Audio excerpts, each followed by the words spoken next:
বিয়ে করছেন, একসাথে 3টা বিয়ে করতে হবে আপনার। আর একটা পলিটিক্যাল ব্যাপার।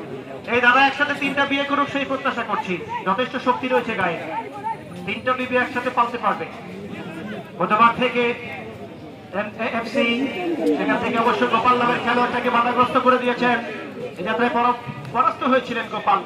এখনো পর্যন্ত আক্রমণ বিভাগের অনেকটা কাছাকাছি এরিয়া, সেখান থেকে একাধিক খেলোয়াড় পারল অমর কিশোর ক্লাবের সেই অতীত থেকে গোপাল বাড়াতে পারেন লম্বা করে সঙ্গে খেলোয়াড়কে খুঁজে নেওয়ার একটা প্রত্যাশায় প্রতিপক্ষের লেফট ব্যাক পজিশন থেকে বল ফেলে দিয়েছেন। আবারও এফসি নবাবগঞ্জ দেখে শুনে আক্রমণ করতে পারে, তবে সেই সময়টি কাছে করতে পারে গোপাল।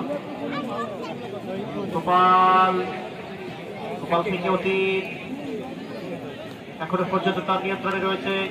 এবারে পৌলকে উদ্দেশ্য করে বাড়িয়েছেন পৌল।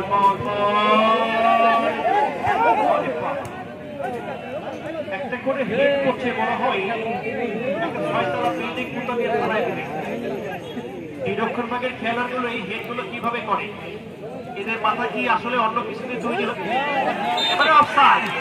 কিভাবে এটা অফসাইড? ছোট করে দেখবার কিছু নয়, আমাদের বাংলাদেশের মাত্র একটা সাগর, সেটা হচ্ছে বঙ্গোপসাগর।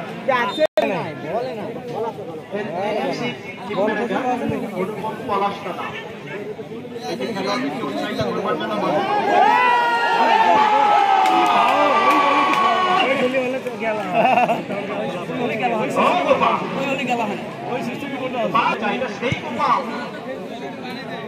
এটা কিন্তু ঘোড়াঘাটের গোপাল। দেখেন কি প্রতিভা, মাঝে মধ্যে ভিক্ষে যাচ্ছেন, কিন্তু তোরা পারতেছিস না, আমি কি মরে গেছি নাকি?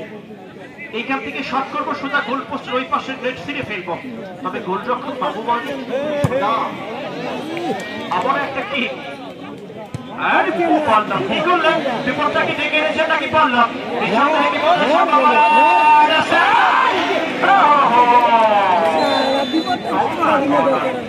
এই বিপদটা নিজেই ডেকে এনেছেন,